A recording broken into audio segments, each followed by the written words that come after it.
അപ്പോൾ ഇന്ന് ഒരു ഈവനിങ് വ്ലോഗ് ചെയ്യാമെന്ന് പറഞ്ഞിട്ടാണ് ഇരിക്കുന്നത്. അപ്പോൾ ഞാൻ നേരത്തെ ഒരു വ്ലോഗിൽ മെൻഷൻ ചെയ്തിട്ടുണ്ടായിരുന്നു ഈ വീട്ടിലെ ലാസ്റ്റത്തെ വ്ലോഗാണെന്ന് പറഞ്ഞിട്ട്. അപ്പോൾ അതെന്താണെന്ന് പറഞ്ഞു കഴിഞ്ഞാൽ ഇപ്പം ഞങ്ങൾ ചെന്നൈയിലാണുള്ളത്, ഇവിടെ വില്ലയിലാണ് ഞങ്ങൾ താമസിക്കുന്നത്. അപ്പോൾ ഇതവർ സെയിൽ ചെയ്തു. അപ്പോൾ ഞങ്ങൾ ഇവിടെ നിന്ന് വേറെ എങ്ങോട്ടെങ്കിലും ഷിഫ്റ്റ് ചെയ്യണം. അപ്പം അതുകൊണ്ട് ഞാൻ വിചാരിച്ചു ഇനി ചിലപ്പോൾ എനിക്ക് വ്ലോഗ് എടുക്കാൻ പറ്റില്ല എന്ന് വിചാരിച്ചു. പക്ഷേ എനിക്ക് ഒരു വ്ലോഗും കൂടെ ചെയ്യാനുള്ള ഒരു ചാൻസ് കിട്ടി. അപ്പോൾ ഞാൻ വിചാരിച്ചു ശരി, ഈ വ്ലോഗ് ഇവിടെ തന്നെ ചെയ്യാമെന്ന് വിചാരിച്ചു.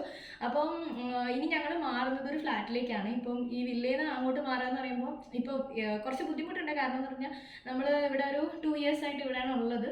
അപ്പോൾ ഇവിടുന്ന് പെട്ടെന്ന് ഷിഫ്റ്റ് ചെയ്ത് മാറാന്ന് പറഞ്ഞാൽ കുറച്ച് ബുദ്ധിമുട്ടാണ്. പക്ഷെ നമ്മുടെ സാഹചര്യം അങ്ങനെ ആയതുകൊണ്ട് നമ്മൾ ഷിഫ്റ്റ് ചെയ്യുകയാണ്. അപ്പോൾ ആ വീഡിയോയിൽ തന്നെ കുറേ പേര് ചോദിച്ചിട്ടുണ്ടായിരുന്നു എന്താണ് ഈ വീട്ടിലെ ലാസ്റ്റത്തെ വ്ലോഗ് എന്ന് പറയുന്നതിൻ്റെ റീസണൊക്കെ ചോദിച്ചിട്ടുണ്ടായിരുന്നു. പക്ഷെ എനിക്ക് ആ വീഡിയോയിൽ എനിക്കപ്പോൾ ഒരു ഇത് തോന്നിയില്ല ഇത് പറയാൻ വേണ്ടിയിട്ട്. അപ്പോൾ ഞങ്ങൾ കുറച്ച് ദിവസം കൂടെ കഴിഞ്ഞതിന് ശേഷം ഞങ്ങൾ ഇവിടുന്ന് ഷിഫ്റ്റ് ചെയ്യുകയാണ്. അപ്പം ഷിഫ്റ്റിംഗ് വീഡിയോസും കാര്യങ്ങളൊക്കെ നിങ്ങളായിട്ട് ഷെയർ ചെയ്യാം. അപ്പോൾ ഇന്നത്തെ വീഡിയോ എന്ന് പറഞ്ഞു കഴിഞ്ഞാൽ സാധാരണ എല്ലാ വീട്ടിലും നടക്കുന്നത് പോലെ ഇന്നത്തെ എൻ്റെ ഒരു ചെറിയ ഈവനിങ് എന്തൊക്കെയാണ് ഞാൻ ചെയ്യുന്നത് കാര്യങ്ങളൊക്കെ നിങ്ങളോട് ഷെയർ ചെയ്യാമെന്ന് വിചാരിച്ചു. അപ്പോൾ നമുക്ക് നേരെ വീഡിയോയിലേക്ക് പോവാം. എപ്പോഴത്തെയും പോലെ തന്നെ വാവ് കുട്ടികളായിട്ട് പുറത്ത് കളിക്കാൻ വേണ്ടിയിട്ട് പോയിരിക്കുകയാണ്. അപ്പോൾ ഞാൻ അകത്തേക്ക് വന്ന് രാത്രിക്ക് എന്തുണ്ടാക്കുമെന്ന് വിചാരിച്ചിരിക്കുമ്പോഴാണ് ചിക്കൻ കുറച്ച് ഫ്രിഡ്ജിൽ ഇരിപ്പുണ്ടായിരുന്നു. അപ്പോൾ ചിക്കൻ കറിയും ചപ്പാത്തി ഉണ്ടാക്കാമെന്ന് വിചാരിച്ചു. ഈ ചിക്കൻ്റെ 2 പാർട്സ് ഇല്ലേ, ഞാൻ ഈ കാണിക്കുന്ന 2 പാർട്സ് അതെനിക്ക് ഭയങ്കര ഇഷ്ടമാണ്. ഇവിടെ പക്ഷേ ചേട്ടൻ തീരെ ഇഷ്ടമില്ലാത്ത പാർട്സാണ്. അപ്പോൾ അതൊന്ന് തണുപ്പാറാൻ വേണ്ടിയിട്ട് വെച്ചതിന് ശേഷം ചിക്കൻ കറിക്ക് വേണ്ടിയിട്ടുള്ള ഉള്ളിയും വെളുത്തുള്ളിയും പിന്നെ അങ്ങനെയുള്ള സാധനങ്ങളൊക്കെ വേഗം തന്നെ കട്ട് ചെയ്തെടുത്തു. പെട്ടെന്ന് തയ്യാറാക്കാൻ പറ്റുന്ന ഒരു ചിക്കൻ കറി കേട്ടോ ഞാൻ ഇന്ന് വെക്കുന്നത്. അപ്പോൾ അതിന് വേണ്ടിയിട്ട് കുക്കറിലേക്ക് കുറച്ച് എണ്ണ ഒഴിച്ച് പെരിഞ്ചീരകവും കുരുമുളകും ഗരം മസാലയും കൂടെ ഒരുമിച്ചിട്ട് ജസ്റ്റ് ഒന്ന് ഫ്രൈ ആയതിനു ശേഷം നമ്മൾ കട്ട് ചെയ്ത് വെച്ചിട്ടുള്ള ഉള്ളിയും പച്ചമുളകും പിന്നെ തക്കാളിയും കൂടി ഇട്ട് കൊടുക്കുന്നുണ്ട്. കൂടെ തന്നെ നമ്മൾ ചതച്ച് വെച്ചിട്ടുള്ള ഇഞ്ചിയും കൂടെ ഇതിലേക്ക് ഇട്ട് കൊടുത്ത് നന്നായിട്ടൊന്ന് വഴറ്റിയെടുക്കുക. അതിന് ശേഷം പിന്നെ കുറച്ച് കറിവേപ്പിലയും കൂടി ഇട്ട് കൊടുക്കുന്നുണ്ട്. പിന്നെ ഇട്ട് കൊടുത്തിട്ടുള്ളത് മുളക് പൊടിയും മല്ലിപ്പൊടിയും കുറച്ച് മഞ്ഞൾപ്പൊടിയും കൂടെ ജസ്റ്റ് ഒന്ന് ഇട്ട് കൊടുക്കുന്നുണ്ട്. ഒരുപാട് വഴറ്റിയെടുക്കാനൊന്നും നിൽക്കുന്നില്ല. അപ്പോൾ ഇതെല്ലാം കൂടി ഇട്ടതിന് ശേഷം ഡയറക്റ്റ് നമ്മൾ ചിക്കൻ അതിലേക്ക് ഇട്ട് കൊടുത്ത് നന്നായി മിക്സ് ചെയ്ത് കൊടുക്കുകയാണ്. അപ്പുറത്തുനിന്ന് കുറച്ച് ചക്കക്കുരുല്ല പഴുത്ത ചക്ക തന്നിട്ടുണ്ടായിരുന്നു. അപ്പോൾ അതിൻ്റെ ഞാൻ ചക്കക്കുരു ഒക്കെ എടുത്ത് മാറ്റി വെച്ചിട്ടുണ്ട്. നാളെ ചക്കക്കുരു മാങ്ങി ഇട്ടിട്ട് ഒരു കറി വെക്കാമെന്ന് വിചാരിക്കണം. ചിക്കൻ കറി ഉണ്ടാക്കാൻ വേണ്ടിയിട്ട് കുക്കറൊക്കെ ഞാൻ ഓൾറെഡി അടച്ച് വെച്ചു കേട്ടോ. ഒരു വിസിൽ വന്നു കഴിയുമ്പോഴത്തേക്കും നമ്മുടെ ചിക്കനൊക്കെ റെഡിയായി കിട്ടും.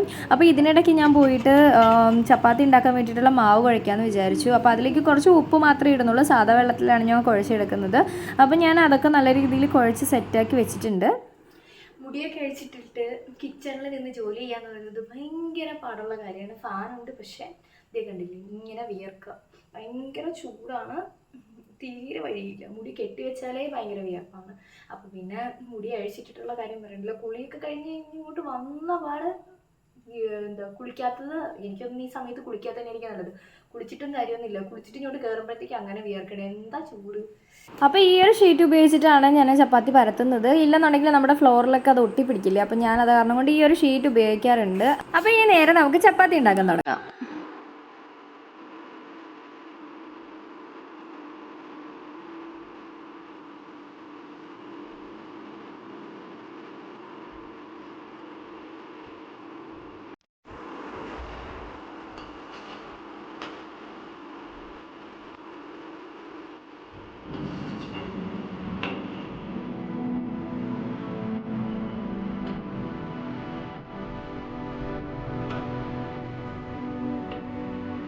അപ്പോൾ ഇതിനിടയ്ക്ക് വാവ വന്നിട്ട് അവന് വയറിന് ചെറിയൊരു അസ്വസ്ഥത ഉണ്ടെന്ന് പറയുന്നുണ്ടായിരുന്നു. അപ്പോൾ ഞാൻ അവന് കൊടുക്കാൻ വേണ്ടിയിട്ട് ലെമണിനകത്ത് കുറച്ച് സാൾട്ട് മിക്സ് ചെയ്യാണ്. ഇപ്പോൾ വാവ ജസ്റ്റ് ഒന്ന് ഉറങ്ങിയിട്ടേ ഉള്ളൂ. അവനൊരു വയറിനൊരു അസ്വസ്ഥതയുണ്ട്. അപ്പോൾ എന്താണെന്ന് അറിയത്തില്ല, മേ ബി ചൂടിൻ്റെ ആയിരിക്കും. അപ്പോൾ ഒന്നും കഴിച്ചിട്ടൊന്നുമില്ല, വയ്യ പറഞ്ഞിട്ട് ഉറങ്ങുന്നുണ്ട്. എന്നാലും ഒരു ഡിസ്റ്റർബ്ഡ് ആയിട്ടുള്ള സ്ലീപ്പാണ്. അപ്പോൾ എന്താ അവനെ ഉറക്കി കിടത്തിയിട്ട് താഴോട്ട് വന്നിട്ടേ ഉള്ളൂ. അവന് വേഗം പോയി ബാക്കി ചപ്പാത്തിയും നമ്മുടെ കറി അടുപ്പിൽ വെച്ചേക്ക് വരുന്നല്ലോ. അപ്പോൾ അത് വിസിൽ വന്നു, ഇപ്പോൾ വെന്തിട്ടുണ്ടാവും. അപ്പോൾ ചപ്പാത്തി ബാക്കിയും കൂടെ ഉണ്ടാക്കിയിട്ട് കഴിക്കണം. അപ്പോൾ നമ്മുടെ ചപ്പാത്തിയും അതുപോലെ തന്നെ ചിക്കൻ കറിയൊക്കെ റെഡി ആയിട്ടുണ്ട്. ഇനി നേരെ പോയി കഴിക്കണം. അപ്പോൾ ഇതിനിടയ്ക്ക് ചേട്ടൻ വന്നിട്ട് സാലഡ് കൂടി ഉണ്ടാക്കാമെന്ന് പറയുന്നുണ്ടായിരുന്നു. അപ്പോൾ സാലഡ് ഉണ്ടാക്കാൻ വേണ്ടിയിട്ട് സാധനങ്ങളൊക്കെ കട്ട് ചെയ്യുന്ന സമയം കൊണ്ട് ഞാൻ അവിടെ ഫുള്ളൊന്ന് ക്ലീൻ ചെയ്ത് കൊടുക്കുകയാണ്. അപ്പോൾ ക്ലീനിങ് ഒക്കെ കഴിഞ്ഞതിന് ശേഷം ചേട്ടനെ ഹെൽപ്പ് ചെയ്യാൻ വേണ്ടിയിട്ട് ഞാൻ പോയി നോക്കിക്കൊണ്ട് നിൽക്കുകയാണ്. അപ്പോൾ അതൊക്കെ സെറ്റായി, നമ്മുടെ സാലഡൊക്കെ അടിപൊളിയാക്കിയതിന് ശേഷം ഞങ്ങൾ ചപ്പാത്തിയും ചിക്കൻ കറിയൊക്കെ കഴിക്കാൻ വേണ്ടിയിട്ട് ആദ്യം പോയിട്ട് നമ്മൾ ടി വി ഇട്ടു. ടി വിയിൽ മറ്റേ മരണമാസം എന്ന് പറഞ്ഞ സിനിമയാണ് കണ്ടത്. അത് കണ്ടുകൊണ്ട് ഞങ്ങൾ ഫുഡൊക്കെ കഴിച്ചതിന് ശേഷം നേരെ ഞങ്ങൾ കിടന്നുറങ്ങാൻ പോയി. അപ്പോൾ ഇത്രയേ ഉള്ളൂ ഇന്നത്തെ വീഡിയോ. അടുത്ത വീഡിയോ ആയിട്ട് കാണുന്നവരൊക്കെ എല്ലാവർക്കും ബൈ.